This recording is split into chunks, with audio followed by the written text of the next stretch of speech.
मी नमन करतो.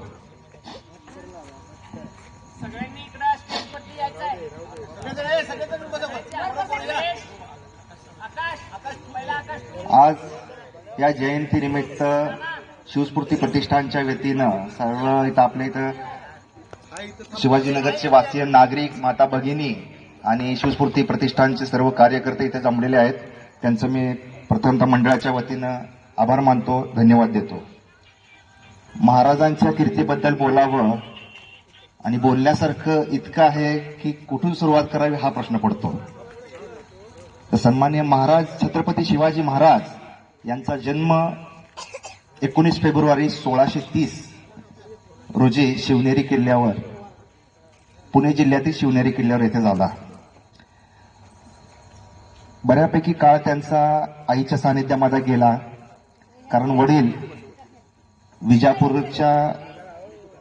शाहीमध्ये सरदार म्हणून कर्तव्यास असताना आईनेच त्यांना मोठं चांगल्या पद्धतीनं शिक्षण दिलं, प्रशिक्षण दिलं. घोडेस्वारी म्हणजे त्यांना मनात शूरवीराच्या ज्या कथा असतात त्या सांगून सांगून त्यांच्या मनावर एक शूरवीर होण्यासाठी त्यांना तयार केलं. बऱ्यापैकी आईचं क्षेत्र त्यांना मिळालेलं होतं आणि अत्यंत कमी वयामध्येच म्हणजे वयाच्या 16व्या वर्षीच त्यांनी तोरणा किल्ला आपला जिंकला आणि स्वराज्याचं तोरण बांधलेलं होतं. लहानपणापासूनच जो शिवाजी महाराजांचा काळ होता 1600च्या दरम्यान, त्यावेळेस आपल्या महाराष्ट्रामध्ये आणि संपूर्ण भारतामध्ये त्यापैकी बराचसा भाग हा आदिलशाही, निजामशाही आणि मोगल यांची तिथं आपल्या इथं सत्ता होती प्रस्थापितांची, आणि आपण गुलामगिरीमध्ये आयुष्य जगत होतो. त्या तत्कालीन मराठी माणसं महाराष्ट्र. महाराजांच्या मनामध्ये लहानपणापासूनच असं वाटायचं महाराजांना की आपण मराठी माणूस पराक्रमी असतानाही गुलामगिरीचं जीवन का जगतो, हे मनोमन सारखं त्यांच्या मनात यायचं, विचार यायचा सारखा. गुलामगिरीमध्ये आपण का जगतोय, मराठी माणूस इतका पराक्रमी आहे. तर हे विचार सातत्यानं त्यांच्या मनात घोळायचे आणि त्याच्यातून जडणघडणीमध्ये त्यांना सवंगडी तयार झाली. सोबतच्या सवंगड्यांनाही त्यांनी जी स्वतःच्या मनात तळमळ होती की आपण गुलामगिरी करायची नाही, आपण स्वराज्याचं तोरण बांधायचं, स्वतःचं स्वराज्य निर्माण करायचं, ह्या पद्धतीने स्वतःच्या मनात जो विचार होता त्यांनी आपल्या सवंगड्यांच्या मनातही तो विचार रुजवला की आपण स्वतःचं वेगळं अस्तित्व निर्माण केलं पाहिजे, आपण आपणासहित आपल्या समाजाला गुलामगिरीतून मुक्त केलं पाहिजे. हा विचार त्यांनी आपल्या सवंगड्यांमध्ये रुजवला आणि त्यातून त्यांनी प्रेरणा घेतली आणि स्वतःचं तोरणा किल्ला जिंकून स्वराज्याचं पहिलं तोरण त्यांनी बांधलेलं आहे महाराजांनी. आणि तिथून वेगवेगळे गड किल्ले जिंकत त्यांनी संबंध महाराष्ट्रावर आपला ताबा मिळवला आणि आपलं स्वराज्य निर्माण केलं. तर तत्कालीन परिस्थिती अशी होती की औरंगजेब जे आहेत ते महाराजांना म्हणजे सरदारांचा बंडखोर मुलगा म्हणून सांभाळत, ते त्यांना महाराज म्हणून, राजे म्हणून मान्य करायचे नाहीत. परंतु महाराजांनी स्वतःच्या हिमतीवर, ताकदीनं जे मावळे तयार केले, त्यांच्या सर्व शौर्याच्या जोरावर स्वतःचं वेगळं अस्तित्व निर्माण केलं आणि महाराजांनी राज्याभिषेक झाला महाराजांचा. तिथून ते महाराजांची कीर्ती एवढी वाढत गेली की विविध कारवाया, लढाया महाराज जिंकत गेले. आणि आज पाहतोय आपण की महाराजांची कीर्ती संबंध हिंदुस्थानमध्ये गाजत आहे किंवा कीर्ती निर्माण झालेली आहे. तर महाराजांबद्दल सांगायचं म्हणलं तर असे महत्वाचे म्हणजे मुद्दे आहेत महाराष्ट्रांबद्दल की त्यांनी परस्त्री माता भगिनी समान मानलेली आहे. तर याचं उत्तम उदाहरण आपल्याला बघायला मिळालं तर पुण्यामध्ये जेव्हा शाहिस्ते खान आलेले होते त्यावेळेस त्यांनी त्याच्यावर हल्ला केला महाराजांनी. त्यावेळेस त्याच्यासोबत शाहिस्ते खानासोबत त्याची बायका मुलं ही होती, पण त्यांना कधी त्यांनी हात लावलेला नाहीये बायका मुलांना. शाहिस्ते खानाला बोट छाटली परंतु त्याच्या बायका मुलांना जाऊ दिलं, त्यांचा बिलकुल हात लावलेला नाही. हाच प्रकार दुसरा मी सांगतो की ज्यावेळेस शिवाजी महाराजांचे जे सरदार होते त्यांनी सुरतेवर आक्रमण केलं, सुरतेमधलं मोठं सोनं नाणं तिथनं आणलं गेलं स्वारी करून, त्यावेळेस सरदारांनी तिथली एक महिला मुस्लिम काही धर्माची महिला तिकडून आणली आणि महाराज खुश होतील असं त्यांना वाटलं आणि त्या खजान्यासोबत त्या महिलेला महाराजांसमोर सादर केलं गेलं. त्यावेळेस महाराज अत्यंत आपल्या सरदारावर चिडले आणि त्यांनी असं म्हणलं ही एवढी सुंदर स्त्री जर माझी आई असते तर मी आणखी सुंदर झालो असतो.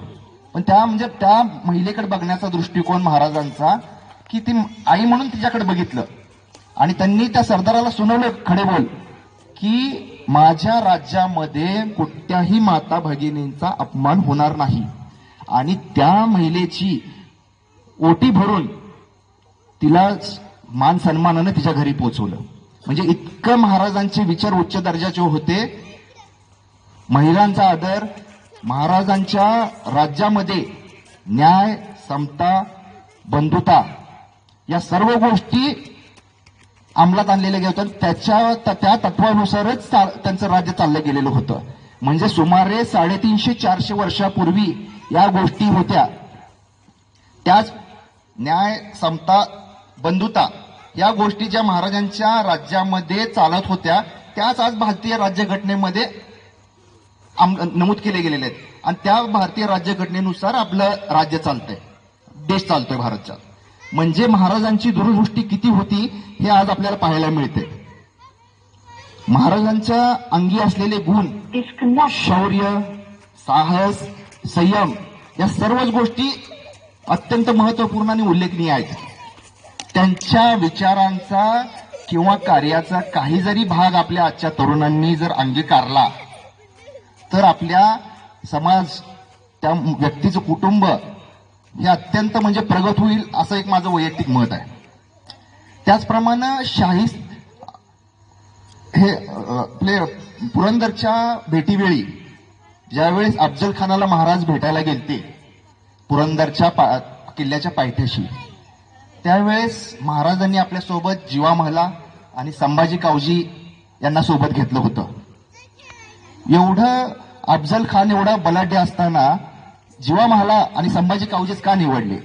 कारण अफजल खानाबरोबर सय्यद बंडा नावाचा एक त्यांचा सरदार होता. तो दानपट्टा चालवण्यात अत्यंत प्रसिद्ध होता.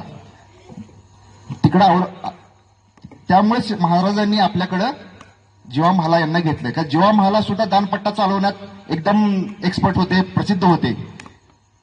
ज्यावेळेस भेट झाली की शिवाजी महाराजांना बघून एवढं पहाडासारखा अफजल खान आला आणि त्यांनी हात असं केले की याओ आओ शिवाजी आओ. त्याला साहेबांना मिठीत घेऊन त्यांना मारण्याचा प्रयत्न केला.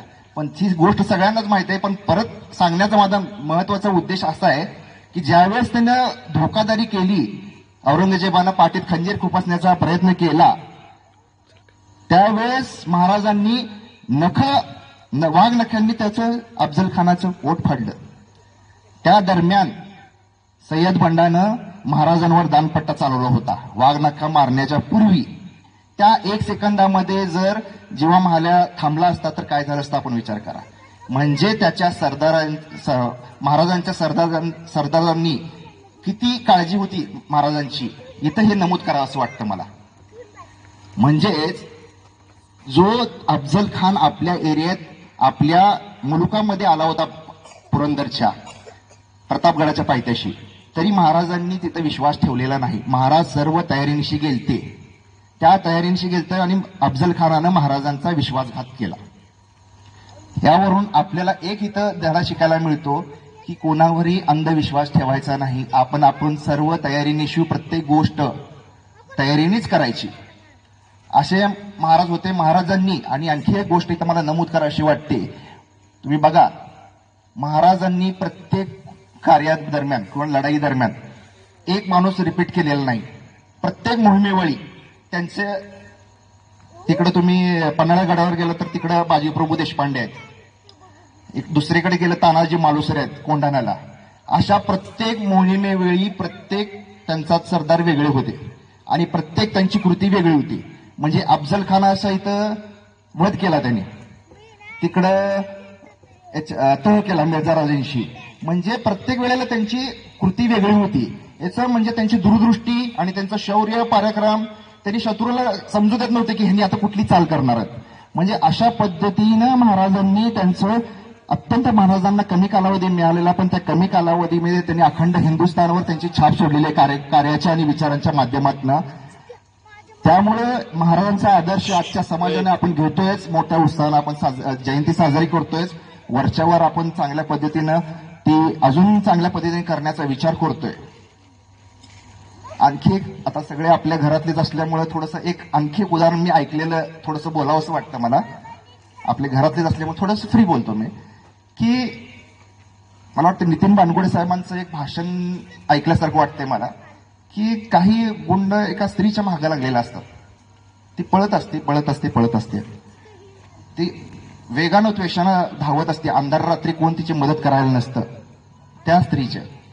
पण त्या स्त्रीला एका अंधार घराच्या ठिकाणी एक लाईट लागलेली खिडकीतनं, की इथं कोणीतरी राहतंय, इथं कोणीतरी माझे संरक्षण करेल म्हणून. त्या दृष्टीने ती जी ताई पळत असते ती एका विशिष्ट धर्माची असते. त्या धर्माचं मी त्या खोलात जात नाही. त्या लाईट जी खिडकीतनं येत असते त्या जाती घरी, आणि तिथून डोकावून ती इथं कोणीतरी आहे आणि मला मदत करेल, इथं कोणीतरी कुटुंब राहते, त्या घरात ती जाती आणि थांबते. तिथं एक पुरुष असतो.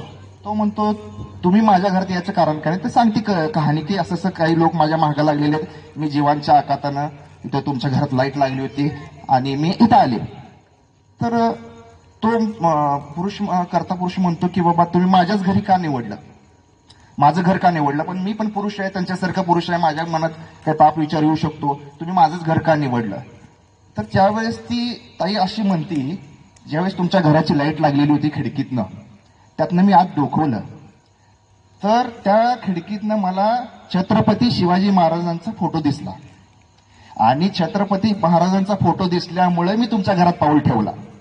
तर एवढं म्हणजे जो छत्रपती शिवाजी महाराजांच्या फोटो ज्यांच्या घरात आहे, त्यांचे विचार, त्यांचे संस्कार हे कसे असावेत याचा आपण विचार करू शकतो, की त्या स्त्रीने विश्वास ठेवला, ज्यांच्या घरात छत्रपती शिवाजी महाराजांचा फोटो आहे तो स्त्रीचा सन्मान करणार, या विचारानं मी तुमच्या विश्वासानं मी तुमच्या घरात पाऊल ठेवलेलं आहे.